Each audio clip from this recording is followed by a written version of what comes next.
with that, I will pass it over to Mackenzie. Thank you. So, as Shelby said, I'm Mackenzie Abramson. I am the Senior Manager of Research Program Communications at Global Genes. I also live with multiple rare diseases and chronic conditions. And so I'm really so honored to have Richie, Kahn, and Kendra Gottsleben with us today. We're going to be talking about invisible and visible disabilities and how those impact our lives, the challenges that we face, and the differences when they're invisible versus visible in professional experiences and personal experiences. We're hoping to also offer you guys some advice, tips, tricks, how to educate others, and all of the good stuff that you need to know when you're navigating rare disease. So Richie, Kendra, would you guys like to tell us a little bit about yourselves and maybe why you're here to advocate today, what conditions maybe you have, and what you do in your professional lives? Kendra, Richie, let's start with you. Been voluntold. Thanks, Kendra. Thank you, Mackenzie, for the opportunity. Looking forward to our time together today. So my name is Richie Kahn. A little bit about me. I am a public health guy by training. I fell into clinical research about 15 years ago. Back in 2019, I was working in ophthalmology, of all things, when I found out I am going blind due to a rare and orphan condition. So I had been traveling about 80% of the time, recognized it was about to become a lot more challenging. And as I thought about what kind of pivot I wanted to make, I recognized, first and foremost, I'm super fortunate, privileged to be able to even think in that regard. But I kept coming back to this fundamental mismatch between clinical trials and what patients want and need. And as I started to learn about that, I learned about patient-focused drug development. And I kind of said, if I can focus on that, maybe this is a good avenue for me to make my move. Got involved in advocacy through the Glaucoma Research Foundation, One Rare, a couple of other groups. And about 2 years ago, I co-founded Canary Advisors with my good friend and business partner, Jen McNary.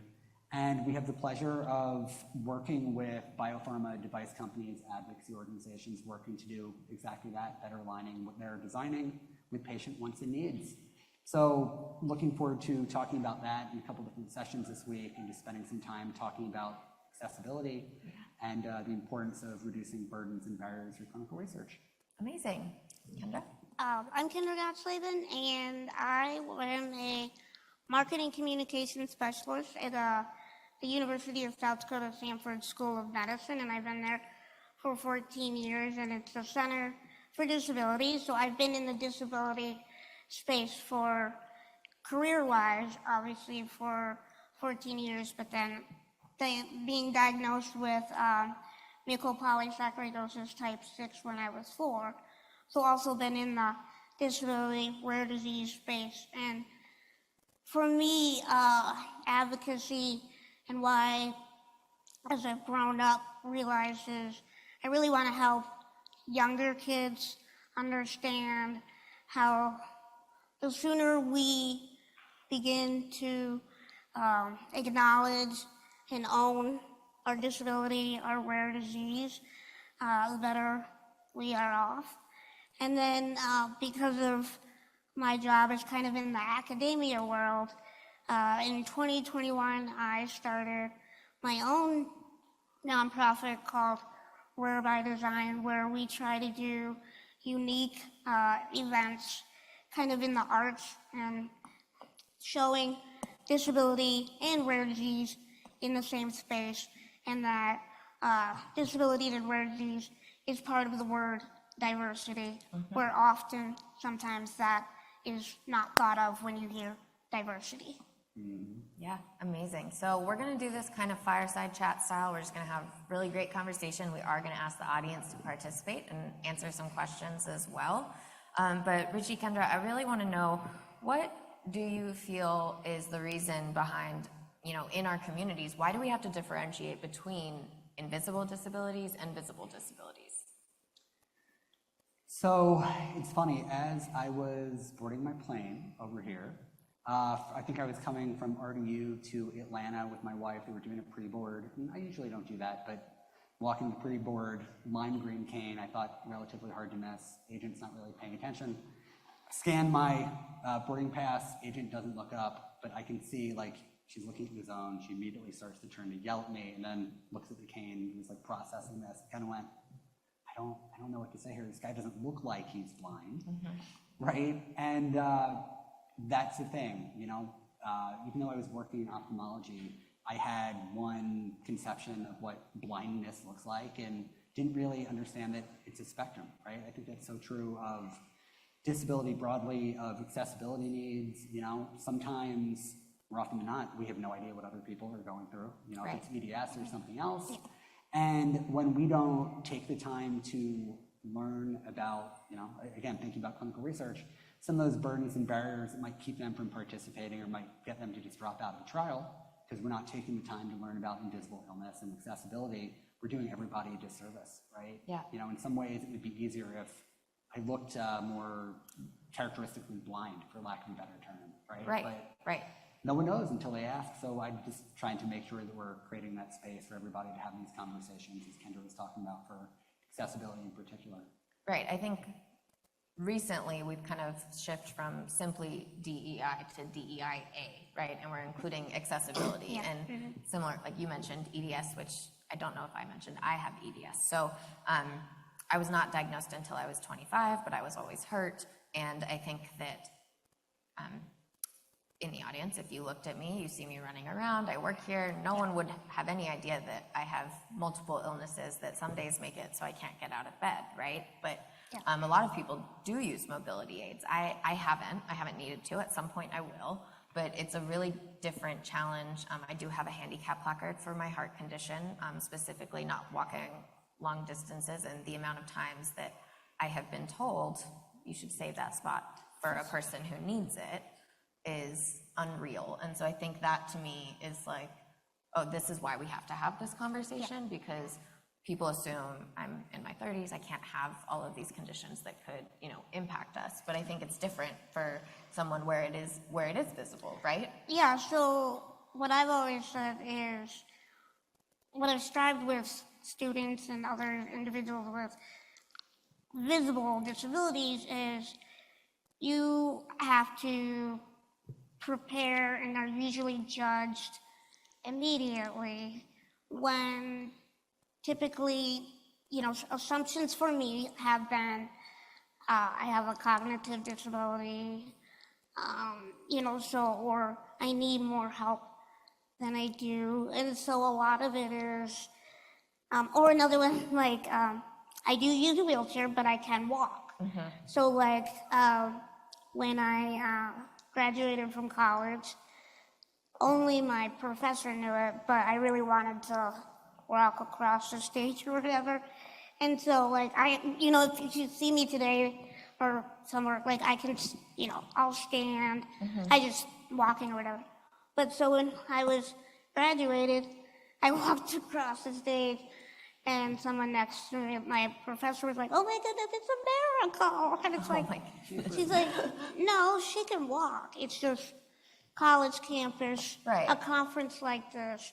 So that's the other thing. Not everybody who uses a wheelchair, does that mean they can't walk? Absolutely. And we're definitely going to get into some of that dynamic disability and discussing what that means. I would like to include our audience here. So if you're a patient or a caregiver of someone who is a patient, I would like you to raise your hand if you have ever felt the need to defend your disability or illness to someone. So almost every table. So just a reminder, even if your illnesses are invisible, we're for sure not alone, right? Like, and even if they are visible, you're still not alone. There's so many of us. And at some point, what we would like to talk about now is kind of, illnesses are not linear, right? They progress at different rates. At some point, I will be probably using a wheelchair or a cane or mobility aids due to, I've already had one hip replaced, I'm gonna be having the other one. It's just the nature of my illnesses. And so how do these illnesses being linear, like how do you grapple with the fluctuations in your illness getting worse or your abilities changing over time? How does that impact you guys? Yeah, also very timely as far as the fluctuation. I went for a run with my wife this morning. I'm wearing a vest that says blind, running back. People who stare, they're like, what's going on? And then I'm walking with the cane. But the timeliness, I went back to the eye doctor couple weeks ago to get an update, and we're still going back and forth. The vision losses definitely progressed, but no one can give me a number.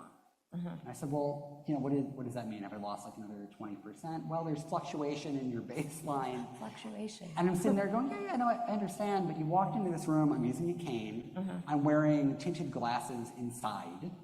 That ramp might look like steps. I can no longer accurately read faces, so I know it's getting worse, but what does that actually mean? And the doctor is just looking at me like, I don't really understand the importance here. And I was trying to explain to friends and family members as well as clinicians, look, some days are better than others. Some days I'm more comfortable, but you can be sure if I go to a conference like this and we have the fun pattern carpet that everybody struggles with, I'll be walking around like this, right? Like they're waves. But depending on the light, depending on the time of day, maybe it's a little bit better. But it's definitely not linear, and the progression slowed for a bit, and now it's definitely picked up steam. It's one of those things for me, I think, with my rare and progressive form of vision loss, there isn't a very clear trajectory. In some ways, it would be easier, right? More comforting if I knew for a fact this is what it's going to look like. There's a protocol, or like there's an expectation if you have steps, right? I think I was the 17th person diagnosed with my particular flavor of genetic dysfunction. And the first 16 were younger, their vision loss was slower, it was more mild. I don't know. Yeah. I'm a trailblazer, I guess, so we'll see how it goes together. And what about you, Kendra? How do you deal with kind of fluctuations? Or like you said, people said, it's a miracle, and it's like, come on, guys. Well, for me, I feel like there can be like chunks. Like for when I was younger, there was a lot of surgeries, a lot of doctors, and then we would go back to my school, and then we would just kind of live the normal life. And then I was about 17. I had a surgery, and then it was a big one. And then so I've been lucky that it hasn't. They're little kind of like pockets, and then I had surgery 3 every year, And so, but as I am turning 40 this year, it does kind of, especially because I do have a heart condition, that does kind of weigh on you. But a lot of it is when I'm in the moment and in that space with doctors and stuff, we kind of focus on there. But then when I get back to work and friends, I really just try to focus on me and like this is just living the life that we have. Yeah. Because if we worry about all of it, that does hinder what we're doing. So it's kind of a fluctuation, like you had said, Richie. Yeah, absolutely. I think for me too, right? So again, I wasn't diagnosed until I was 25. I think I had already 6 ankle surgeries at that point, and it was pretty constant, just, oh, you're hurt again, you're sick again, like you're out of practice for your sports and all of these things. And while my condition is not technically progressive, aging is progressive, right? Like everyone is going to end up with some sort of illness just due to aging. So when you have a connective tissue disorder and it impacts your joints, which also are naturally aging, it's gonna be progressive. And so I think for me, that's also been really hard to talk about how that's impacting how I think about aging and my invisible illness. I've been sick my whole life since I was 18 months old, and I think that for me is like, well, but you don't look sick. And so how do I, what would you say to someone who's younger and maybe is still trying to figure out, like, how do I come to terms with this? Well, some of the things that I feel like society as a whole, with disability invisible, is what people don't realize is, like you were saying, we all age, and people don't look at it as a disability, where like once you start losing your eyesight or get osteoporosis or all these things, that it's a natural progression. And that's why talking about disabilities, invisible, visible, should be normal, because it is part of life. Yeah, absolutely. I agree. So I want to ask the audience another question. I would like you all to raise your hand if you have an understanding of how your invisible and visible disabilities can change over time. Do you know what to expect and the fluctuations are like, or not really? Some people know, not as many as the first question. So I think that's a really important topic, right? We can start talking to one another. This is part of coming to these conferences, finding your community, finding your people, and like asking someone who, so again, I have EDS. There's a lot of EDSers at this conference, some older, some younger. And so it's great to connect with them and be like, so what should I expect in 10 years? Or, pass on my wisdom to someone else. And so I think that's a really, really unique thing about this type of conference that's not condition specific. But, Kendra, I'm going to go to you first. I would also like to hear a little bit about how having visible and invisible issues in your health has impacted your mental health. So kind of what I mentioned before, with especially turning 40 and during COVID, I had open heart surgery. That was really challenging. But one of the things that I always say to people that are not in that space, like my coworkers, I'm always like, okay, so this might sound a little morbid, but I'm sorry. But I said, this is always where my mind is. And most people wouldn't think that just because I'm very, happy-go-lucky and try to be positive. But I feel like sometimes, for me, being in the rare disease space and having my condition, the timeline of how long I will be living is unknown for most people, but it's unknown for me too. But it's a little like, I feel like it might be closer than an average 40-year-old that's going to be. And so that's mental health-wise, I have to give myself time to think about that and then move on and be like, okay, you can't stay in that space. Yeah, and I think when we were all preparing for our call, something you said that just really struck out to me is being independently dependent. And so can you tell everyone here what that kind of means to you? So I've always used the phrase independent because I don't drive, and there's a few things I need assistance with getting like hair wash and all that stuff. But in my day-to-day life at work, I don't need a lot of assistance. I have my computer, I do my job well, but there are some things that I do need help with. So that's kind of where I say being independently dependent, because most people would look at me that I'm pretty independent, but there are some things I do need assistance with. And do you feel like that has an impact on your mental health as well when you have to? I've always found that I have a little bit of a burden complex. I don't like to ask people for help at all. For sure, because I've always known, even when I was in high school and stuff, I had really good friends. They always included me, but there would be times where I'd be at home just at the table, and my mom would be like, oh, why aren't the girls here? And this was like junior, senior year, where like, more parties were probably going on. Yeah. But I said, you have to realize they're not going to invite me to everything. Not because, but it's like, I don't drive. The house might not be really accessible, and some of those things that it's just like, I worked hard at not taking it as. Yeah. But at the same time, that's where your mind tends to go. Absolutely. Especially as a teenager. Yeah, I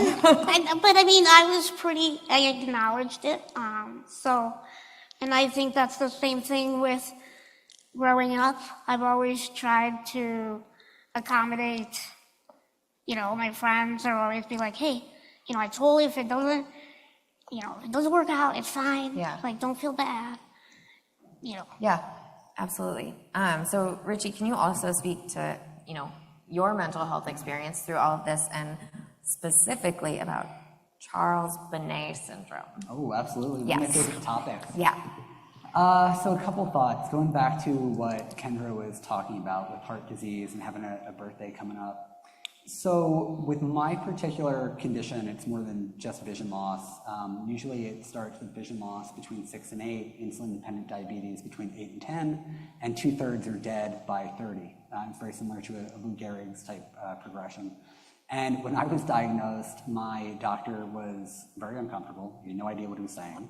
He could tell that I was looking at the same information he was looking at, and he knew that I saw the dead by 30. I was about 33 at the time. He had no idea what to do with that. Right? So talking with my key opinion leader, you can say pretty confidently, but with no certainty, that my life expectancy shouldn't be dramatically impacted, but we have no idea. I'm turning 40 soon as well, Kendra, so happy early birthday. Yeah, happy early birthday to you too. Just not knowing what the trajectory is, it's not much you can do there, right? It's tempting to just be caught up in that.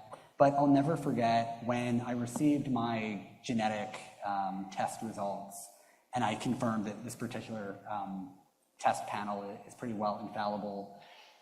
I was very disconcerting when I gave my wife the news, and I think part of that is I'm a lapsed Buddhist. I'm pretty well covered head to toe in Tibetan Buddhist imagery, tattoos, and I just kind of felt like everything is impermanent. Maybe my brainstem was appropriate level of firmness, and it won't be tomorrow, but it kind of is what it is, right? Right. And I know that certainly the alternative there was to just really get fixated and to just hit some super low spots, and not to say I haven't, right? But the way I saw it was kind of like, all right, well, I've got to kind of keep it moving. Some days are obviously better than others.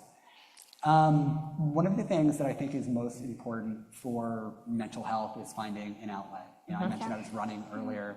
For me, I always laugh about it. I'm the first one making a blind guy joke, right? I think also making connections is huge. So I am fortunate in that I'm on the board of WIR. We're a nonprofit that serves young adults 18 to 35 impacted by rare disease. And I know I was sharing with you, Mackenzie, we have a lot of young adults impacted by EDS. But one of our first in-person meetings, we probably had 20-some communities represented. Almost nobody knew anybody else. And you could see the gears turning slowly at first, and then very quickly it was like, holy crap, I don't know anything about what Kendra is going through, but I know a lot about what Kendra is. Actually, we have a lot of the same experiences. Yeah, we all do. And you started seeing these connections being made across disease states. And that was really cool, because you could see people building those relationships and feeling like I'm not alone. Other people know what I'm going through there.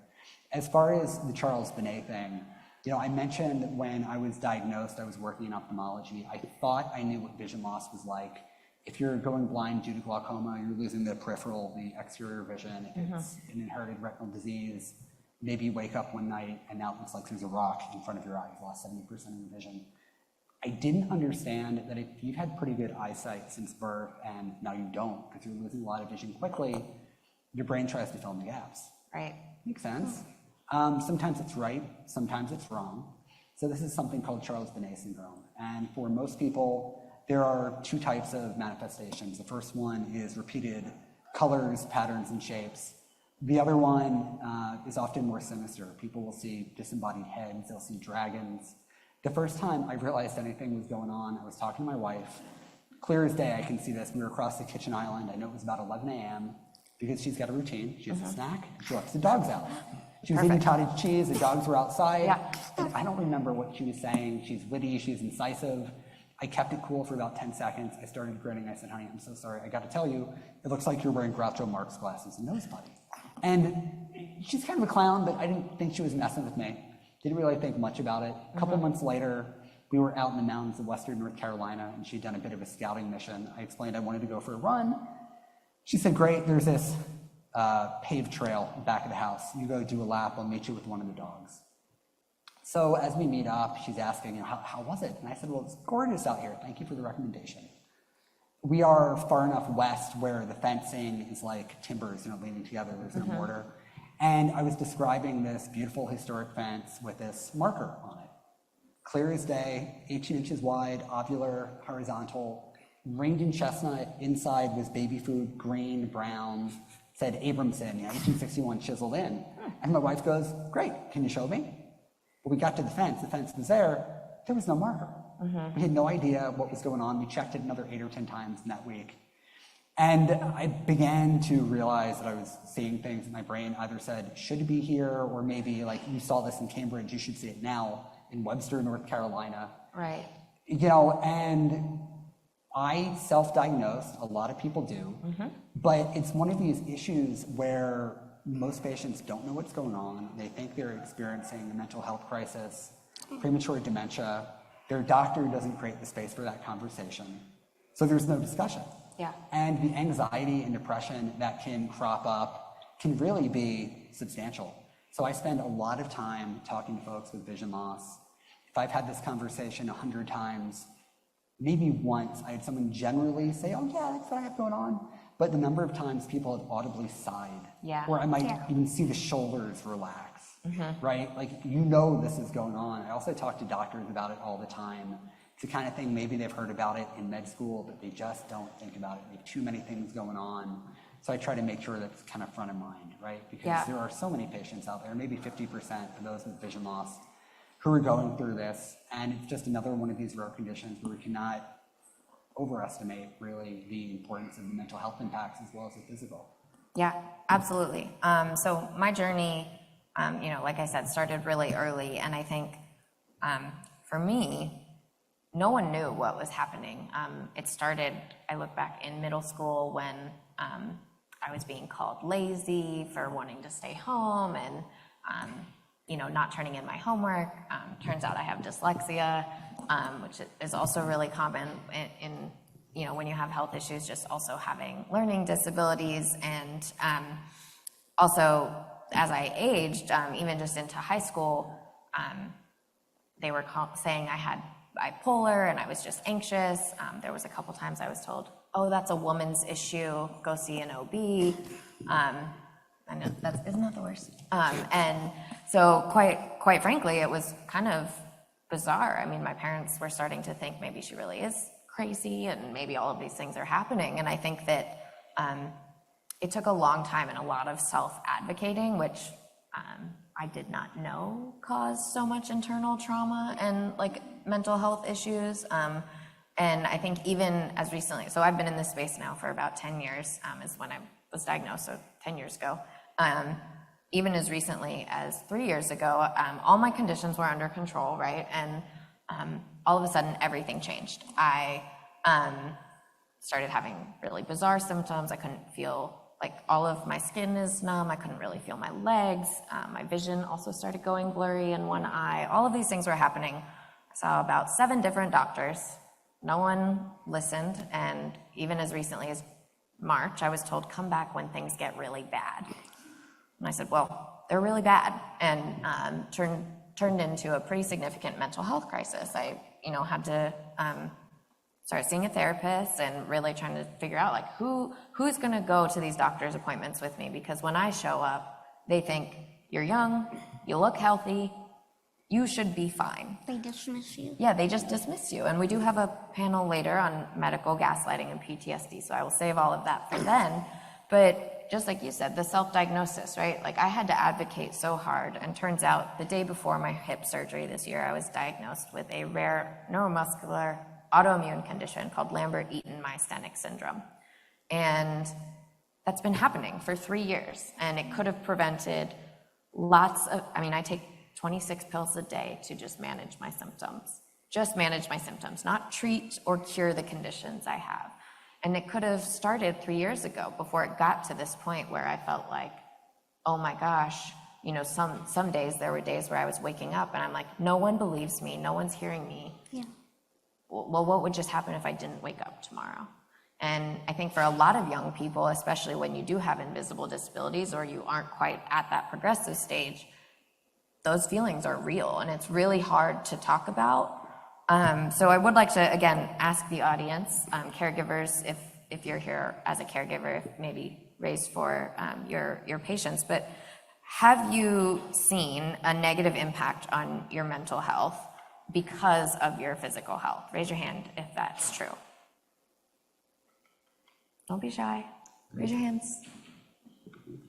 So I really want to start breaking down the stigma that comes with mental health and saying the word disability, saying the word illness, because I think that's really, really important, right? So these are topics that we're going to continue to talk about throughout the week, especially in this room specifically. I think we have a caregiver panel coming up, so caregivers stick around if that's really important to you. Learning how to talk to your children about mental health is really important.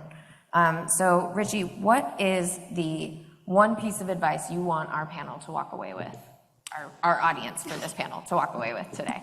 Yeah, I would say really just being mindful of how you're feeling, how your caregiving duties or how your illness are impacting you, right? I think the mental health impacts are absolutely as consequential and real and as important and as burdensome as the physical.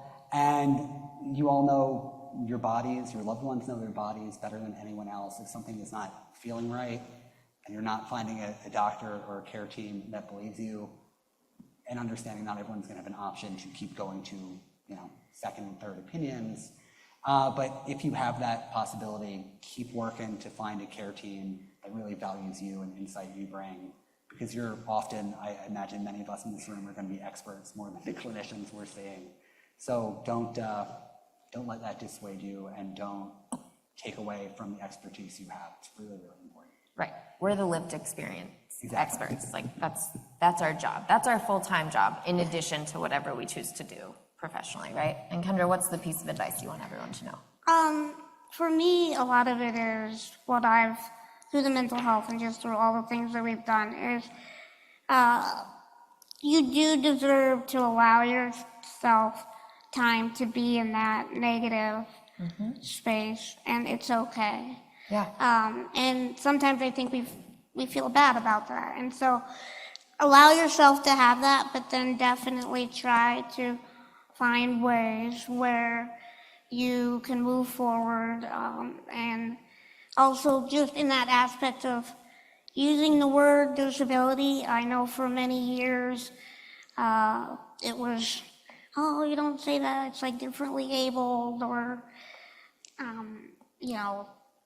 that. And it's like, for me, as an adult, I mean, you still sometimes get referred to as special needs, and I personally am not a fan of that word. But, and so we always, on social media, there's a trend that just says, say the word.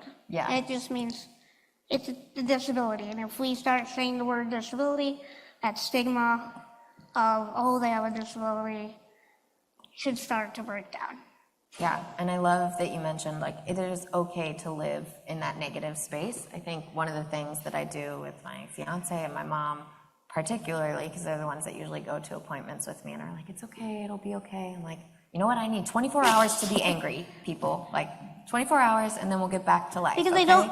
if you don't do that, I think it prolongs. Yeah, the buildup, right? It's gonna come out exactly. somewhere. Yeah, and it may come out worse. Right.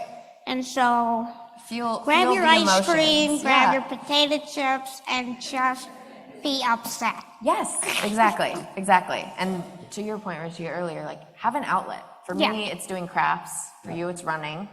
Kendra has Rare by Design. I think there's a lot of things that we all do. So if you don't have an outlet, find one, do something with your hands, something distracting. I also, when I'm really down and don't feel like my body can move, we'll watch funny dog videos.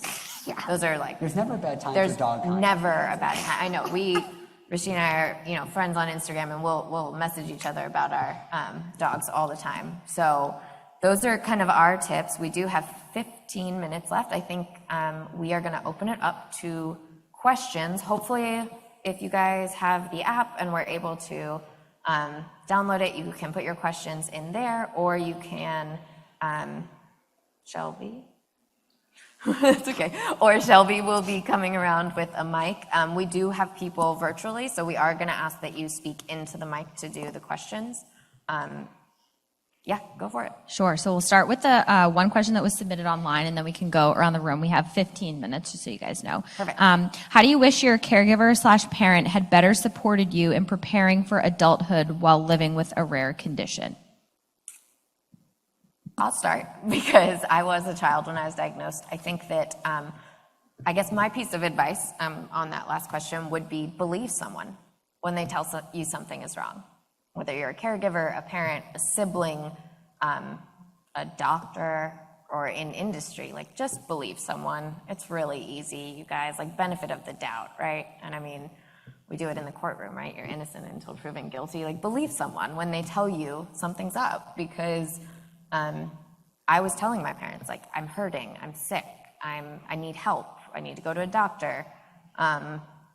And like, I couldn't explain it to my friends because my parents couldn't explain it to me and doctors couldn't explain it to them. And so I think that also preparing for that transition from childhood to adulthood early on was important. I didn't get that. I was in my early 20s and had to be an adult for myself, trying to figure out college because no one believed us. Do you guys have? I was diagnosed at 4, so my upbringing was very much my mom being my parents being my advocates and stuff. And so obviously being more visible, typically we were heard. Yeah. You know, so. I'll answer it a different way. I don't think I had any symptoms until my late 20s or 30s, so I definitely didn't grow up rare. But a couple months ago, I got a connection on LinkedIn, didn't say anything for a while, and then eventually she sent me a note. And it turned out this was a young mom in Israel, mom of 2 daughters with Wolfram syndrome. And she was putting together a support group on WhatsApp for parents of mostly pediatric patients with Wolfram syndrome. And I've been, first of all, I was really excited. I sent them a note last night because I saw that there was some really good representation from Snow Foundation, which is a US-based group for Wolfram, which was cool. They were coming to this meeting. But I've just been looking at some of the conversations they're having on behalf of their children.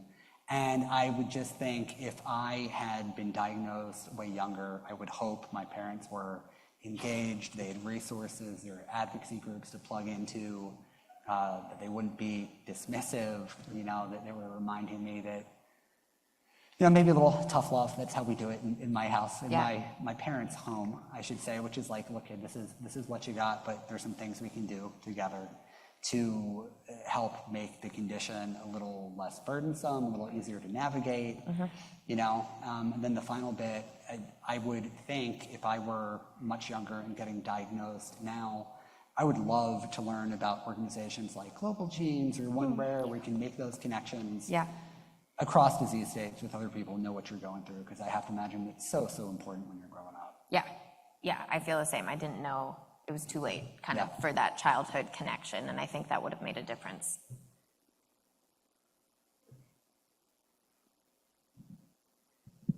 I just wanted to thank you for what you said at the very end, because I needed to hear it. I have a son with a rare disease. He's 10 years old. He's not cognitively impaired, and so he knows exactly what's going on. He's a part of a clinical trial, and he struggles with it.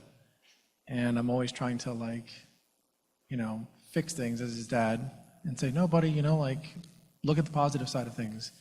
And I really appreciate you saying, like, no, he has a right to be pissed off. And I have to let him, like, sit with that instead of just trying to fix things. I do have a question, though, for the panel.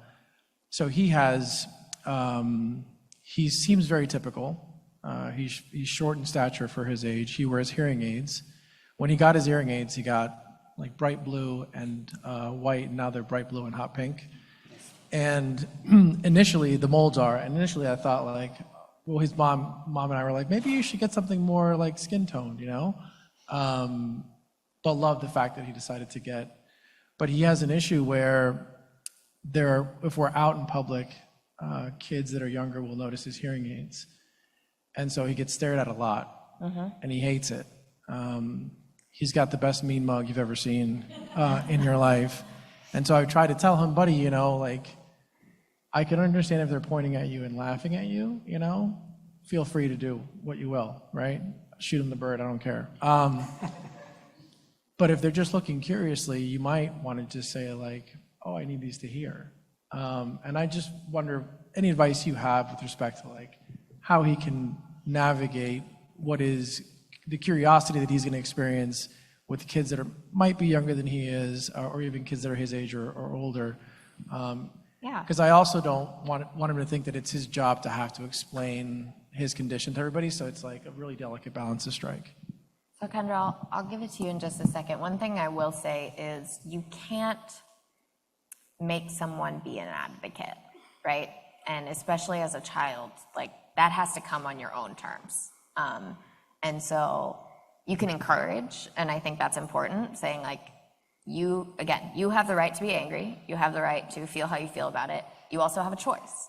You can educate and teach others, or you can just let it go, right? And that's like the best options. I think that letting them make the choice to be an advocate usually builds stronger advocacy. So I think that's really important.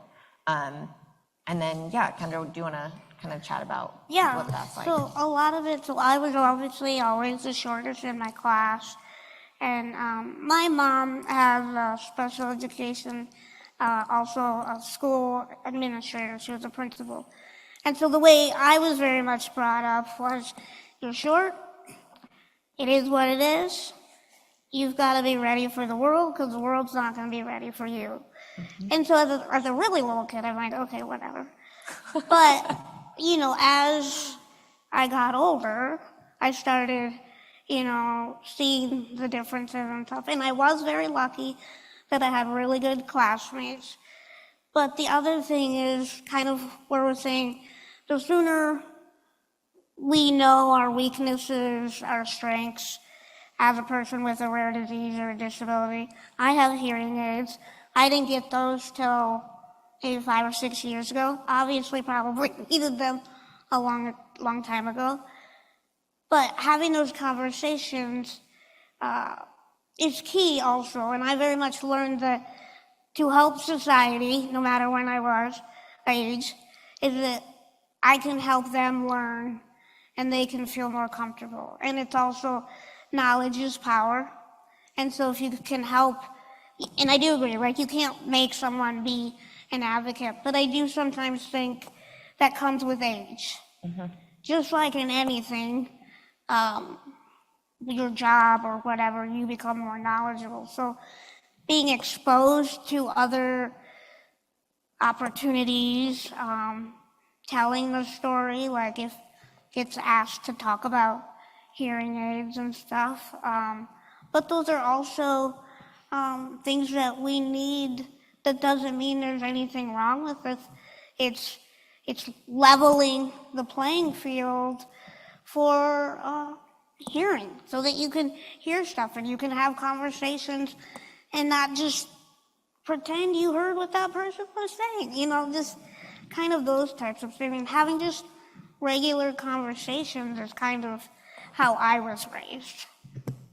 Yeah, I think we might have time for one or two more.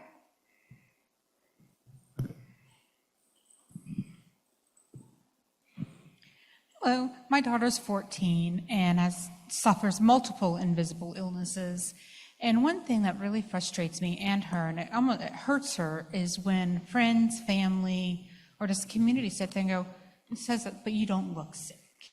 Or at least you don't look sick. That one upsets me more than the fact that they say, you don't look sick, is when they sit there and say, oh, at least you don't look sick.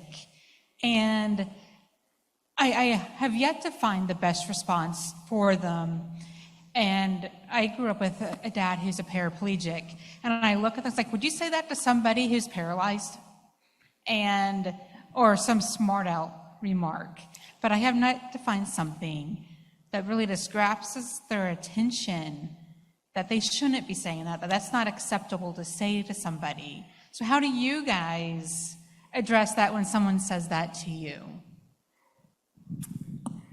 So I think it varies, right? It depends on if you feel like educating, if you feel like taking the time. The one thing I keep in mind often is I can't control what other people say or do. I got a couple dirty looks at the airport. One was from a little kid who who followed me the entire time like this. His head almost came off his shoulders. And I was boarding the plane, I turned to my wife and I said, I guess I could have stopped and had a conversation with the child, give some questions. But I guess if I wanted to be sassy, living in North Carolina, I could shake my head and say, bless your heart. Oh, gosh. But I just try to be mindful of, I can control how I react, if I'm going to get annoyed, if I'm going to get upset. I can't control what people say or do.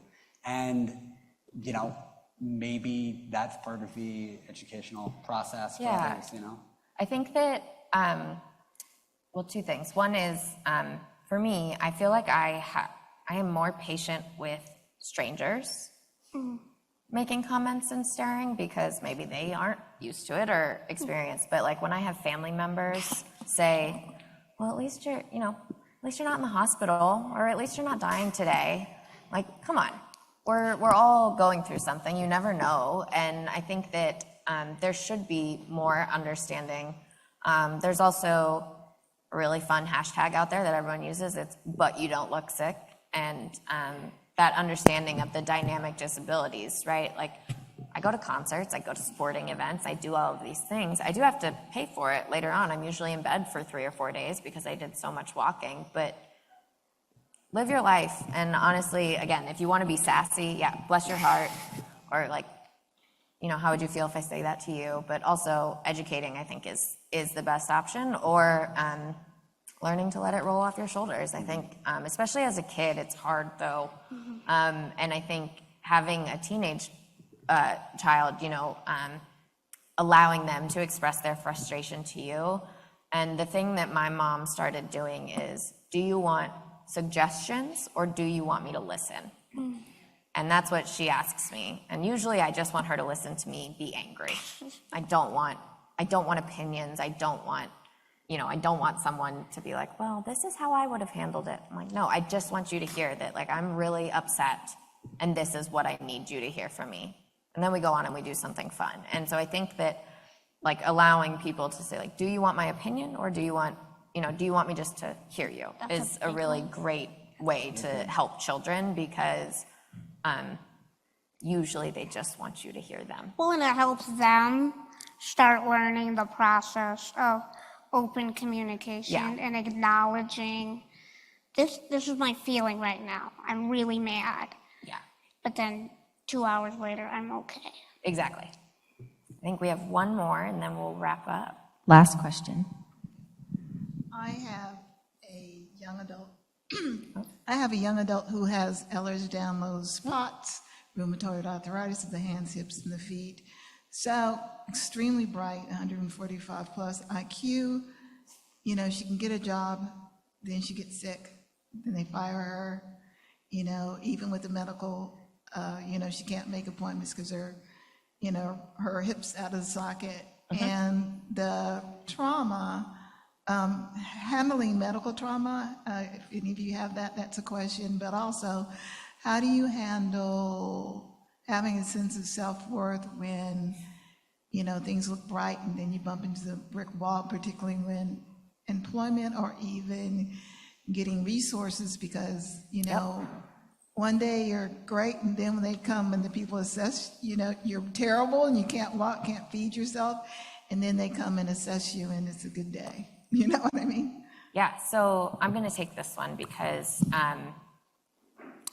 we do have a panel at 2 p.m. in here, medical gaslighting and PTSD. I will be moderating, so come to that. We're going to talk all about kind of the self-worth and how you handle that. I think the resource piece, we also have a disability and access, IEP panel as well, all sorts of things. I went on disability because I was not able to get a job, and or I did get a job, and then like 3 weeks later I would have to quit because I couldn't stand for more than 8 hours a day, right? And usually when you're a teenager, you're going into retail or something, restaurant, something that is hard on your body. And so for a long time, I was like, well, I can't go to college. I can't do all of these things. And like, it was delayed.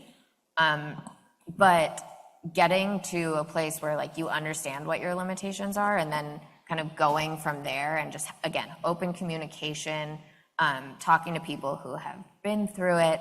And I think the biggest thing for me is, like, you just need to, mental health should be preventative care, not tertiary care. So start earlier on, even if you don't think you need it, everyone does. I don't care if you have an illness or not, everyone needs some form of mental health support at some point or another. So talk about it like it's just an everyday thing, and it won't be so taboo, and it will help you not feel that trauma so heavily later on. All right, you guys, so we are done. I think Shelby's gonna tell us what's next. Yeah, so thank you, Mackenzie and Richie and Kendra. This was a great session.